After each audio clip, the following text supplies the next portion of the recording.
Hello, everyone, and welcome to Com 350, week 2 for the summer session. As you can see, I am not in my office. I am actually at my father-in-law's lake house slash cabin. It's nothing too big, but the views are great, even if the lighting sucks. So I apologize for that, but the good news is we don't need to worry about lighting. You just need to worry about what's upcoming this week. After we wrap up the ancient Greeks from last week, we sort of start to really deal with the heart of the debate in ancient Greece, that being philosophy versus rhetoric. Plato 100% believed that the only way to find truth was through something he called dialectic, not dialect. I'm not talking about language here. I'm talking about dialectic. That is the process he believed you had to go through in order to find the truth. Now, how does dialectic work?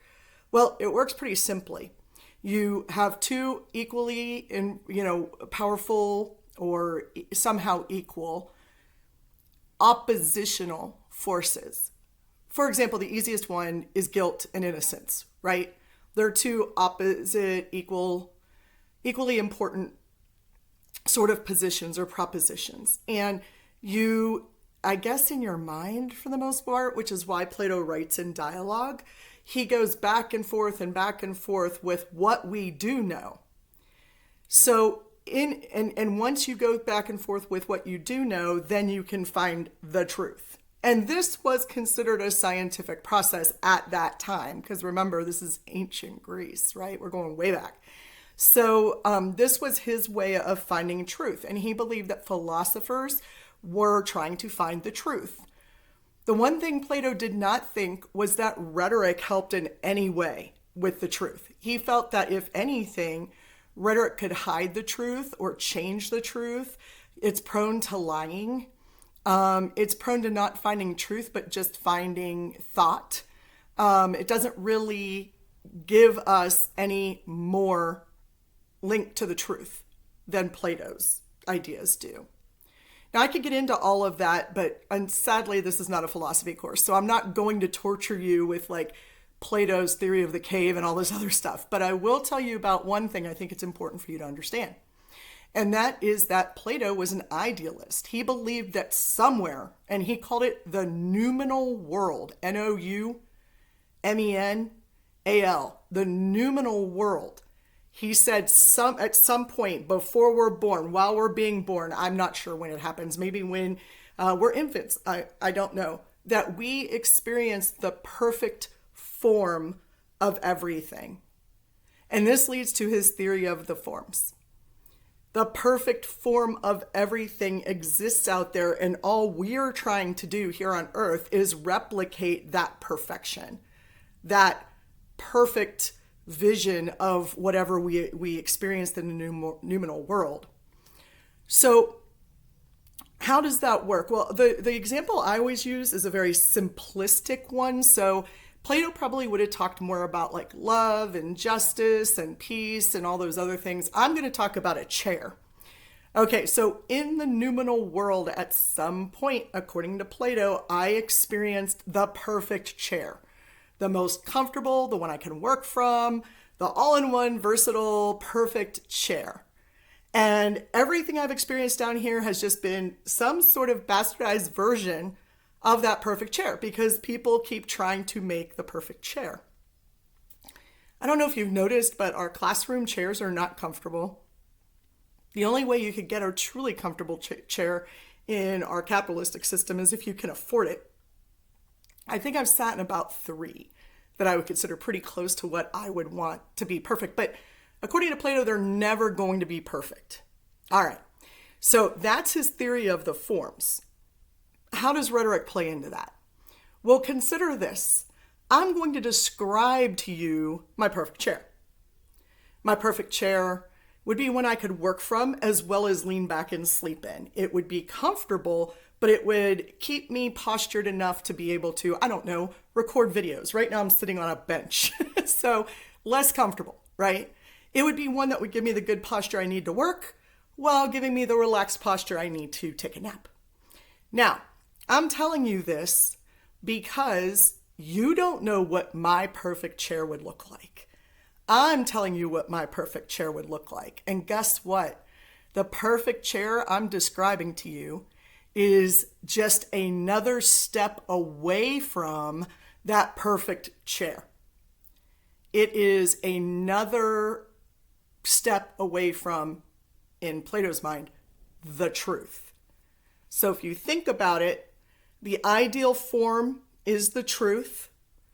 The practice of dialectic, going back and forth, is an attempt to get at that truth, as well as building the perfect chair is an attempt to get at that truth.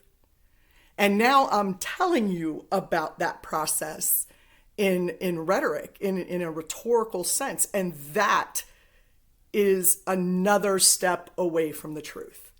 So I hope I'm making this clear. Plato basically said that rhetoric is a bastardized version of the things that we experience that are bastardized versions of the truth.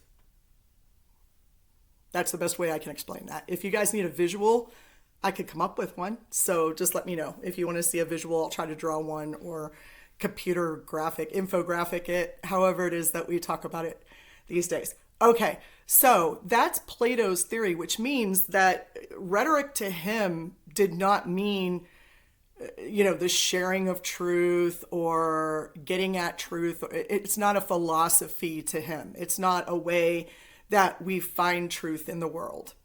Instead, he says that it just messes things up, bastardizes them, including, by the way, really good ideas. So we could take peace and we could use all the arguments for why peace is good. And he says, and we can turn them around and argue why peace is bad. And that's what makes rhetoric really bad. Okay? So I want you to consider that. I told you that I would talk about Phaedrus, and I will. That way you don't have to read it, because it's not an easy read. It's very difficult, actually. I've told you about Plato's main theory on why philosophy and rhetoric are sort of opposed to each other. In Phaedrus, he demonstrates this, okay?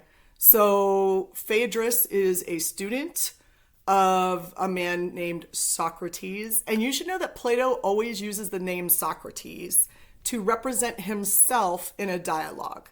So Socrates, whenever he speaks, is Plato's ideas. Why the name Socrates? Because it was considered to be wise. It was considered to be the foremost authority on philosophical ideas, okay? So Phaedrus is a student of Socrates. Now, there's a lot I could get into here about interpersonal relationships in ancient Greece and how Socrates' student, Phaedrus, was really meant that he was his lover, which is possibly true as well. In Greece, they didn't have the same mores that we have today, or the same rules or regulations or social structures that we have today. And it wasn't really uncommon for young students to apprentice with older men and sort of do their bidding while they learned from them. Okay, so I want you to keep that in mind, that might be what's going on here, at least in part. So Plato has his own agenda here. So Phaedrus went to the town square or whatever, and listened to a speaker. And that speaker's name is Lysias, Lysias. He is really considered the best speaker in this story, okay? So he delivers a speech on whether it's better to learn from a lover or from someone you're not in love with. Interesting question, especially considering Plato. And Phaedrus gives this rousing speech about how important it is to not learn from people that you're enamored with. Because if you do, you're going to sort of filter the knowledge that you're supposed to be getting. You're going to filter that through that love for them. And this happens to us all the time. You may not realize it, but we tend to believe information and to find the truth from people who think like us, people who are powerful, people who are authoritative, have credibility, and if you're attracted to them, all the better. Now, this is sort of an endless cycle, and Plato messes with this a little bit too.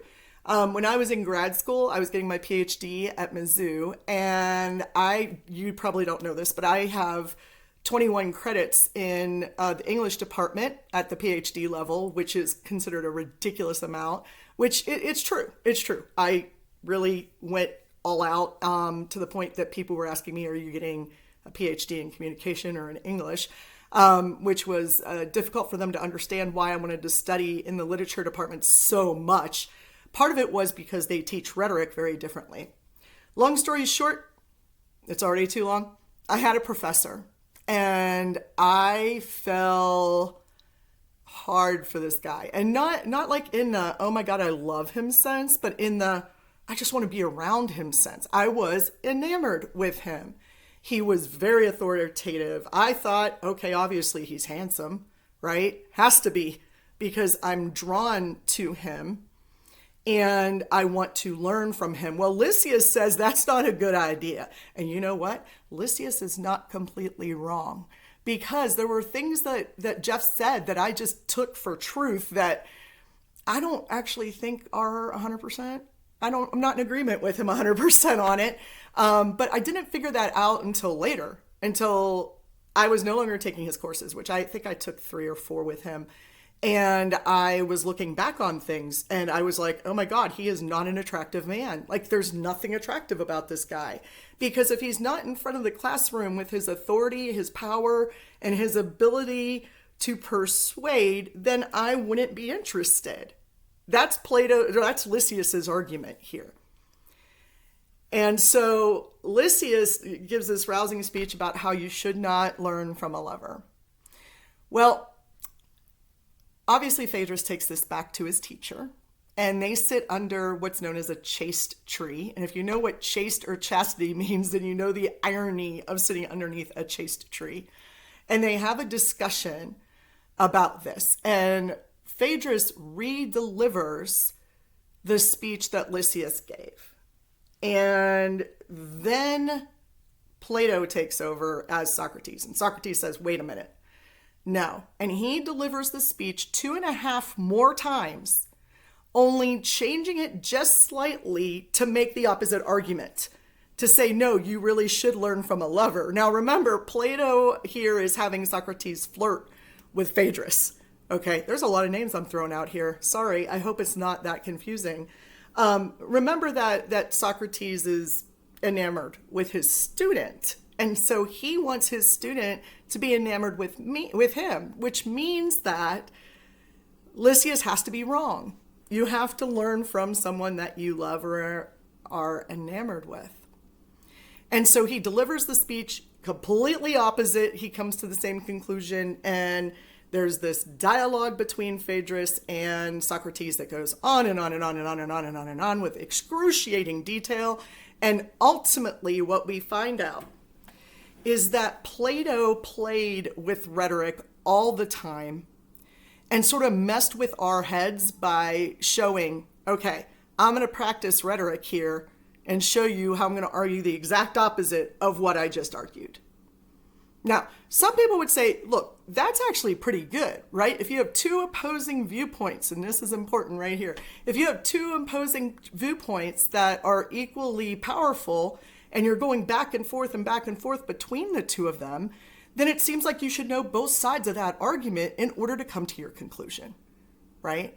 So there are some people out there who say, oh no, Plato really thought rhetoric wasn't that bad and he really liked it, but obviously they didn't read Phaedrus, because in Phaedrus he gives multiple reasons for why rhetoric is bad. And I'm just going to give them to you.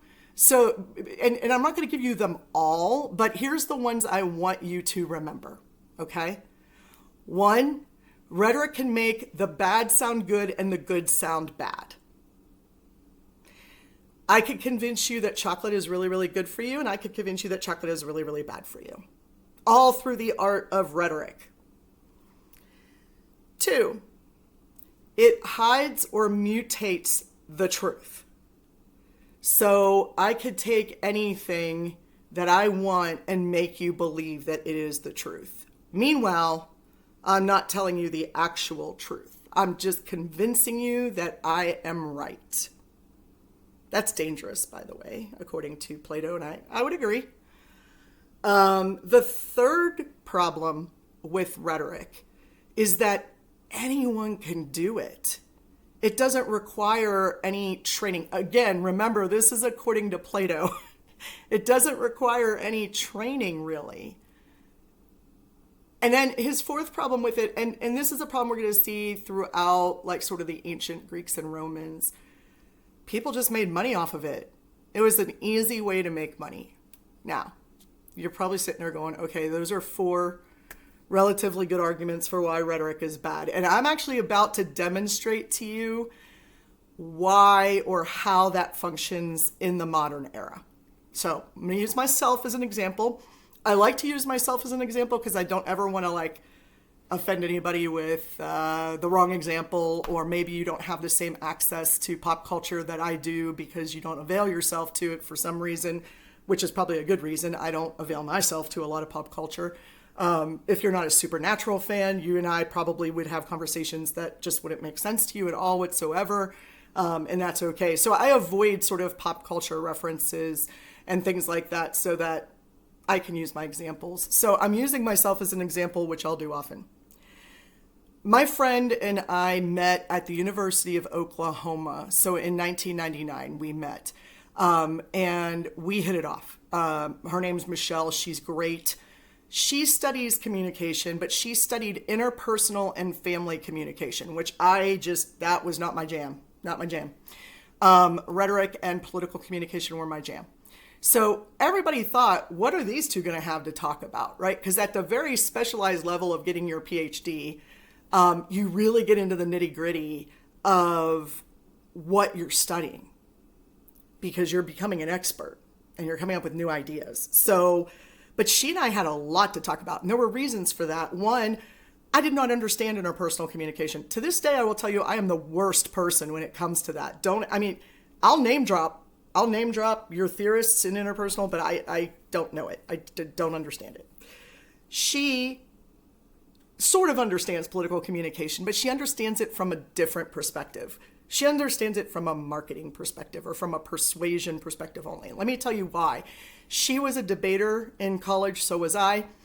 She did parliamentary debate. I did policy debate. So our lives sort of ran parallel at some point. We never met before this. So in 1999, I go to the University of Oklahoma. I'm there for 1 year, just so you know. And she and I become really good friends. Now, she studied rhetoric as part of parliamentary procedure. So she understood rhetoric. It was really the application to political communication that she had less interest in. Okay? So we used to talk about the differences and the similarities between our courses of study. We really enjoyed our time talking about academia. I left, I went to the University of Missouri. I followed my advisor who left, and she went to the University of Hawaii for her first tenure track job. Hawaii. How rough is that? That's hard, right? I think. But it actually was. It was pretty hard on her. She really didn't like being on an island that you could drive around the entire perimeter in like 3.5 hours or whatever it is. It's very small. You can't even drive across the state of Pennsylvania in that amount of time, or, well, probably New Hampshire, like some small state, I guess, maybe. But you're surrounded by ocean. So that was really hard on her.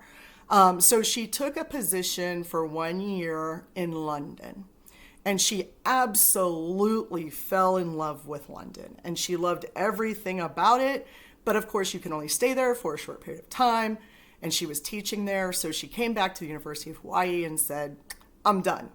So before they even had a discussion about tenure, she said, I'm out. I'm out of academia. I'm out of Hawaii. I'm out of everything. And she said, so I thought about what I really liked in London, and what I really liked was the weather. And I was like, okay. So she picked up and moved to Seattle. Now, back in those days, she and I were both single, unattached, no children, no spouses, no nothing. So we could just, I mean, I think we had cats. So we could just literally pick up and go wherever we wanted. If we wanted to go to Hawaii, if we wanted to go to, like I said, Maine, which is a place I really want to visit. I'm not sure I want to live. I moved to Oklahoma, Missouri, Minnesota. I lived in Ohio, obviously Pennsylvania. So she had sort of done the same thing. She was in Colorado, Nebraska, Texas, Oklahoma and Hawaii, and now Washington. So we lived pretty good lives as far as like getting the experiences that we wanted to get before we settled down and became who we are today. So let me tell you who we are today. All of that to get to this one point, which is I am a professor of rhetoric at Missouri State University. I pulled down about $70,000 a year. Okay. Now, I'm not saying that to brag or to complain. All right. I'm comfortable with where I am. She got out of academia and she got into marketing and doing statistical analysis of markets for boutique sort of companies. She worked for Seventh Generation for a long time. Anyway, she also decided after that I'm not making enough money. So she started her own business. And what she does is Michelle advises people how to sell their own business. She gives basically instructions on how to give a sort of motivational speech to people who are motivational speakers. That's their business in life. And she gives them motivational speeches on being a motivational speaker. And she makes a hell of a lot more than I do. I don't just mean like by Seattle standards.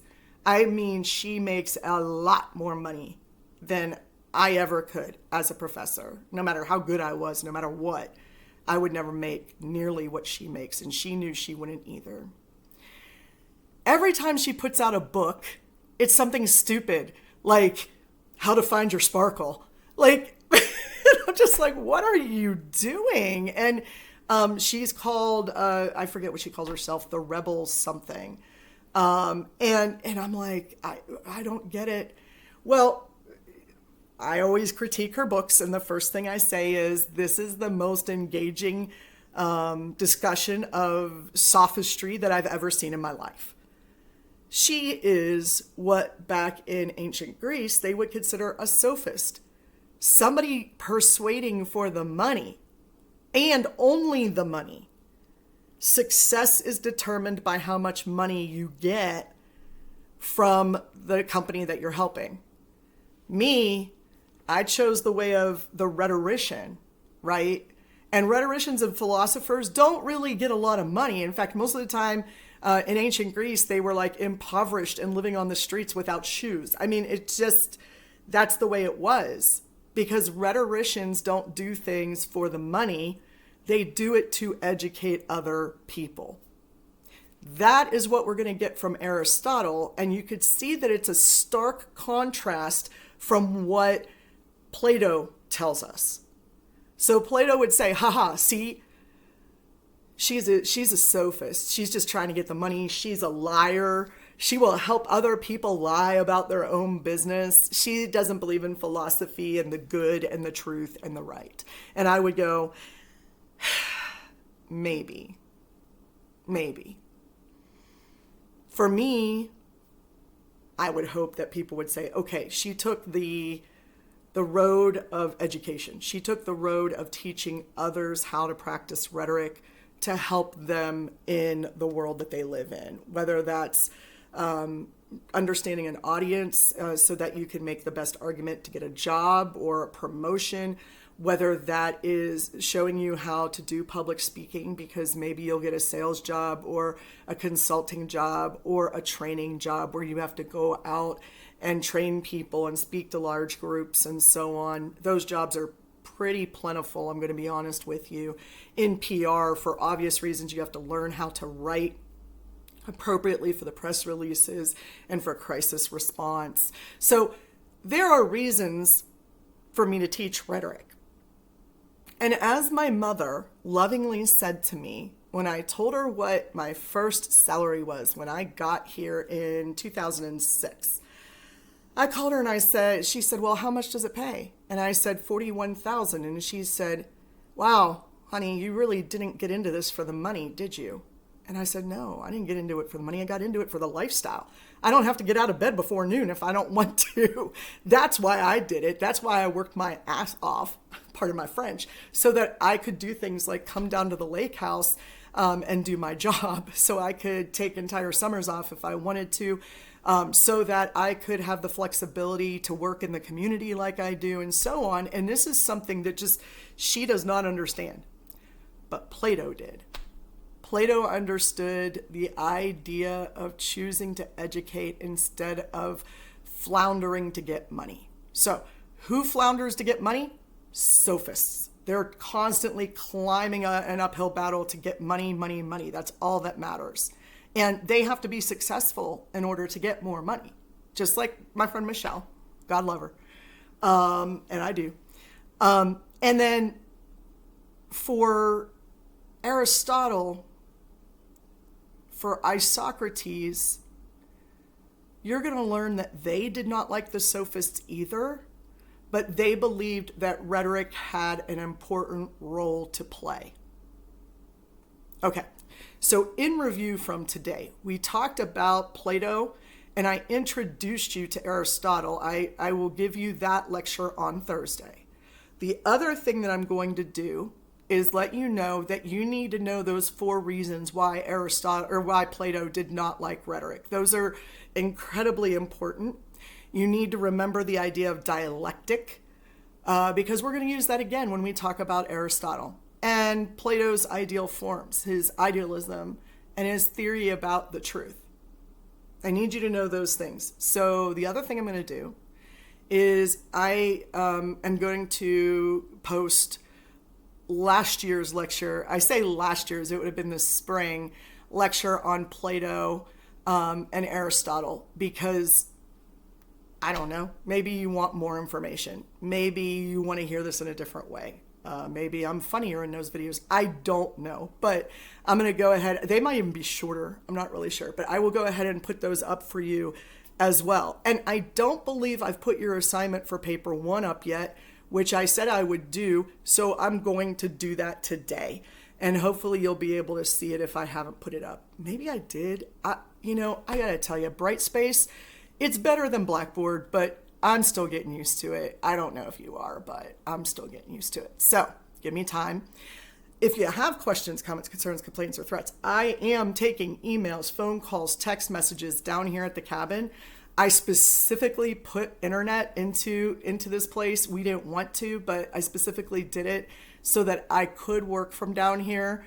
I convinced my father-in-law by saying, listen, if there's a water leak or an electrical problem, if anything goes out, if the refrigerator breaks, you need me there, because I'm the closest one to the cabin, my husband and I. You need me there, and I can't be there and not work.